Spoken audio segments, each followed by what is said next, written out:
สปป.ลาวได้ผ่านเกณฑ์มาตรฐานเกียมออกจากสถานภาพโดยพัฒนาภายในปี 2026 ที่จะมาถึงนี้ Time to share D+ ผลิตภัณฑ์ปกป้องตับจากเครื่องดื่มแอลกอฮอล์สวัสดีท่านผู้ชมกลับมาพบกับรายการทำทูแสสำหรับพวกข่าวที่เราอยากจะนำเสนอในวันนี้ก็คือเกี่ยวข้องกับสปป.ลาวเกียมที่จะออกจากสถานะประเทศด้อยพัฒนาภายในปี 2026 ที่จะมาถึงนี้สังวัดในของข่าวได้มาจากแฟนเพจหนังสือพิมพ์ลาวพัฒนาวันที่27 พฤศจิกายน ปี 2025 ผ่านมานี้กระทรวงการต่างประเทศได้จัดกองประชุมเผยแพร่การจัดตั้งปฏิบัติแผนยุทธศาสตร์การข้ามผ่านของสปป.ลาวเพื่อออกจากสถานภาพด้อยพัฒนาสำหรับบรรดาแขวงภาคเหนือและภาคกลางโดยการเป็นประธานของทานนางมุกดาวันศรีสุฤทธิ์หัวหน้ากรมองค์การจัดตั้งสากลกระทรวงการต่างประเทศและภาคส่วนเกี่ยวข้องเข้าร่วมก็คือบรรดาแขวงภาคเหนือและภาคกลางการกระเกียมให้แก่การออกจากสถานภาพโดยพัฒนาหลังจากที่สปป.ลาวสามารถผ่านเกณฑ์ประเมินได้ทั้ง3ครั้งติดต่อกันครั้งที่1ในปี 2018 ครั้งที่2ในปี 2021 และครั้งที่3ในปี 2024ซึ่งสามารถผ่านบรรลุ3เกณฑ์มาตรฐานก็คือ 1. รายรับแห่งชาติเฉลี่ยต่อหัวคนหรือว่า Gross National Income ได้ 2,503 ดอลลาร์และต่อมาก็คือดัชนีทรัพยากรมนุษย์หรือว่า Human Asset Index แมน 74.8 และต่อมาก็จะเป็นดัชนีความบอบบางทางด้านเศรษฐกิจและสิ่งแวดล้อมหรือว่า Economic Environmental Vulnerability Index ซึ่งอยู่ในระดับ 29.8 องค์การสหประชาชาติได้รับรองเอายติเสนอให้สปป.ลาวหลุดพ้นออกจากสถานภาพโดยพัฒนาอย่างเป็นทางการโดยได้มีการขยายเวลาระยะการกะเกียมการหลุดพ้นจนไปถึงปี 2026 พร้อมเดียวกันนี้รัฐบาลก็ได้สำเร็จการสร้างแผนยุทธศาสตร์การข้ามผ่านของสปป.ลาวเพื่อออกจากสถานภาพโดยพัฒนาหรือว่า STS ในปี 2023 ซึ่งมีเป้าหมายเพื่อกะเกียมความพร้อมที่ดีให้แก่สปป.ลาวในการออกจากสถานภาพโดยพัฒนาได้อย่างโรงเรียนมีคุณภาพและยืนยงการหลุดพ้นออกจากสถานภาพประเทศด้อยพัฒนาแม้นขาดหมายสู่ชนระยะยาวของพรรคและรัฐบาลของสปป.ลาวและได้แสดงให้เห็นถึงความหมายมั่นอันหนักแน่นและก็ตั้งหน้าของสปป.ลาวในการพัฒนาประเทศชาติจากประเทศที่มีรายได้ต่ำไปเป็นประเทศที่มีรายได้ปานกลางก็คือการข้ามผ่านจากประเทศด้อยพัฒนา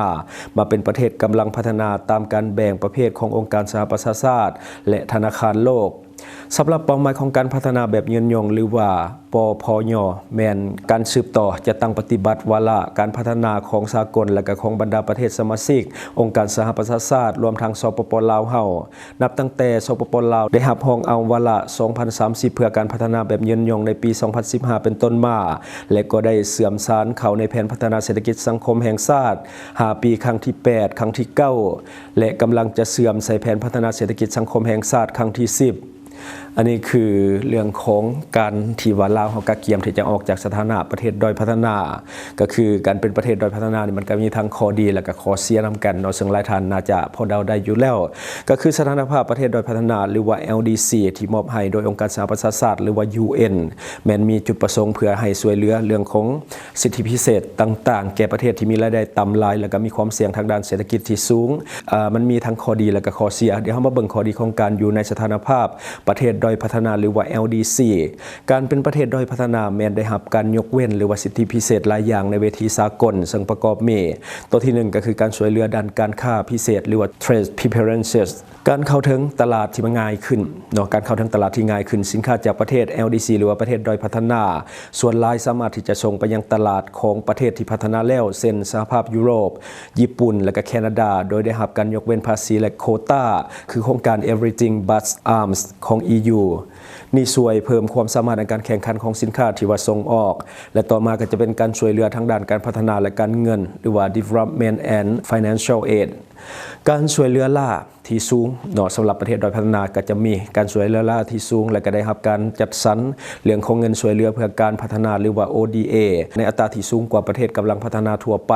และต่อมาก็จะว่าเรื่องของการกู้ยืมเงินที่มันผ่อนผันกว่าคือสามารถเข้าถึงเงินกู้ยืมจากสถาบันการเงินสากลเช่นธนาคารโลกหรือว่า IMF และก็ด้วยเงื่อนไขที่ว่ามันผ่อนผันอัตราดอกเบี้ยต่ำระยะการชำระที่ยาวขึ้นและต่อมาก็จะเป็นการยกเว้นเรื่องของหนี้มีโอกาสได้รับการพิจารณายกเลิกหรือว่าการลดผ่อนหนี้จากประเทศผู้ที่ว่าให้กู้ยืมและต่อมาก็จะเป็นการช่วยเหลือด้านเทคนิคและก็การสร้างความสามารถต่างๆได้รับการสนับสนุนทางด้านวิชาการเพิ่มเติมเพื่อเสริมสร้างเรื่องของความเข้มแข็งในการเจรจาการค้าและการจัดตั้งปฏิบัตินโยบายต่างๆเนาะอันนี้ก็คือข้อดีของการที่เราอยู่ในประเทศด้อยพัฒนามันก็จะมีข้อยกเว้นและก็สิทธิพิเศษหลายอย่างที่เราจะได้รับในแต่ละปีแต่บัดนี้มาเบิ่งถ้าว่าเราออกจากประเทศด้อยพัฒนาไปแล้วเนาะมันจะมีข้อเสียอย่างแน่จากการออกจากสถานภาพ LDC หรือว่า graduation เนาะซึ่งว่ามันก็จะมีทั้งข้อเสียและก็ข้อดีนํกันแต่ว่าข้อเสียเดี๋ยวเรามาเบิ่งนํกันการออกจากสถานภาพ LDC ถือว่าเป็นความสำเร็จอันยิ่งใหญ่ทางด้านเศรษฐกิจของชาติเส้นเรามีแผนจะออกในปี 2026แต่ว่ามันก็มาพร้อมกับการสูญเสียสิทธิพิเศษสำคัญหลายอย่างหนึ่งก็คือสูญเสียสิทธิด้านการค้าหรือว่า trade loss การสูญเสียการยกเว้นภาษีเนาะแน่นอนละต้องเสียเพราะว่าเราอยู่ในประเทศกำลังพัฒนาประเทศจะต้องได้เผชิญกับอัตราภาษีนำเข้าที่สูงในตลาดใหญ่เช่นยุโรปเฮ็ดให้สินค้าส่งออกมีราคาที่แพงขึ้นและก็สูญเสียความสามารถในการแข่งขันโดยอัตโนมัติโดยเฉพาะในแขนงสิ่งทอและก็เครื่องหัตถกรรมต่างๆและต่อมาก็จะเผชิญกับปัญหาเรื่องของข้อจำกัดต่างๆต้องปฏิบัติตามกฎระเบียบด้านสุขภาพสิ่งแวดล้อมความปลอดภัยของตลาดต่างๆก็คือตลาดต่างประเทศที่เข้มงวดขึ้นกว่าเดิมและต่อมาก็จะเป็นการลดลงของการช่วยเหลือด้านการเงินเราถ้าว่าเราเป็นประเทศด้อยพัฒนาการช่วยเหลือด้านการเงินนี่ก็จะลายแต่ถ้าว่าเราออกจากประเทศด้อยพัฒนาการช่วยเหลือด้านการเงินก็จะลดลงเช่นกันการลดลงของ ODA การจัดสรรเงินช่วยเหลือเพื่อการพัฒนา ODA มีแนวโน้มที่จะลดลงเพราะว่าประเทศที่ถูกจัดอยู่ในกลุ่มที่มีความสามารถทางด้านเศรษฐกิจสูงขึ้นนั่นเองและบัดนี้ต่อมาก็จะเป็นเงื่อนไขด้านเงินกู้ที่ว่ามันจะเข้มงวดขึ้นกว่าเดิมก็คือเงื่อนไขการกู้ยืมจากสถาบันการเงินที่เป็นสากลจะเข้มงวดขึ้นก็คืออัตราดอกเบี้ยจะสูงขึ้นและก็ระยะการชำระจะสั้นลงและต่อมาก็จะสูญเสียเรื่องของสิทธิด้านเทคโนโลยีต่างๆก็คือต้องได้ปฏิบัติตามกฎหรือว่า TRIPS ประเทศจะสูญเสียความผ่อนผันเกี่ยวกับเรื่องของทรัพย์สินทางปัญญา WTO แล้วก็ต้องได้ปฏิบัติตามกฎลิขสิทธิ์อย่างเข้มงวดและก็เต็มส่วนซึ่งอาจจะเฮ็ดให้ราคายาบัวพยาธิบางชนิดมันแพงขึ้นและต่อมาก็คือความต้องการในการสร้างความสามารถด้วยตนเองประเทศต้องได้พึ่งพาการสร้างนโยบายการสร้างรายรับภายในประเทศและก็การดึงดูดการลงทุนจากต่างประเทศโดยความสามารถของตนเองหลายขึ้นซึ่งต้องใช้ความพยายามสูงในการปฏิรูปเศรษฐกิจของประเทศนั่นเองสรุปก็คือการออกจากสถานะด้อยพัฒนามีทั้งข้อดีและก็ข้อเสียที่มันมาพร้อมกันการออกจากสถานะประเทศด้อยพัฒนาถ้าเทียบใส่คนก็เท่ากับว่าเป็นวัยหนุ่มเต็มโตและต้องได้พึ่งพาตนเองเป็นหลักข้อยกเว้นหรือว่าการประนีประนอมในด้านต่างๆของสากลจะหายไปแล้วก็ต้องได้เฮ็ดทุกสิ่งทุกอย่างตามกฎสากลแบบเต็มโตแบบบ่มีข้อยกเว้นเหมือนที่ผ่านมา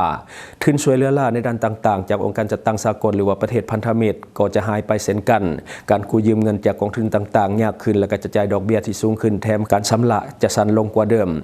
ถ้าว่าสถานภาพของประเทศบ่มีความพร้อมแท้ๆการออกจากสถานะประเทศด้อยพัฒนาก็คงบ่เหมาะสมที่จะออกในตอนนี้แต่ถ้าว่าออกไปแล้วแน่นอนก็คงบ่มีโอกาสที่จะกลับคืนมาเป็นประเทศที่ด้อยพัฒนาและก็ได้รับการช่วยเหลือคือเก่าก็ต้องได้เดินหน้าต่อไปถ้าออกไปแล้วก็ต้องเป็นประเทศกำลังพัฒนาต่อไปเรื่อยๆจนสู่ประเทศพัฒนาแล้วคือกับประเทศอื่นๆตัวอย่างคือญี่ปุ่นหรือว่าสหรัฐหรือว่าหลายประเทศในฝั่งยุโรปก็จะเป็นแบบนั้นถ้าว่าเฮาบ่หยุดยั้งแต่ถ้าว่าจะกลับมาเป็นแบบเดิมคงเป็นไปบ่ได้นั่นเองอันนี้ก็คือสิ่งที่เราเก็บมาเล่าสู่ฟังหวังว่าท่านจะได้รับสาระดีๆสำหรับท่านที่ว่าเบิ่งรายการเราอยู่คิดเห็นจะได้กับสิ่งที่ว่านำเสนอไปก็อย่าลืมฝากไว้ภายใต้คอมเมนต์ของเราเลยครับเจ้าจะเข้าไปอ่านด้วยตนเองขอขอบใจช่องทางที่คุณสามารถรับชมข่าวสารจาก Time to Share Studio Fanpage Time to Share Laos YouTube Time to Share TikTok Time to Share Laos Facebook สิงห์ดาราสายลินอยู่เมืองลาวใช้แต่เงินกีบลาวและส่งเสริมผลิตภัณฑ์ภายในเพื่อลดผ่อนการนำเข้าสินค้าและแก้ปัญหาเงินตรา Subscribe for more video.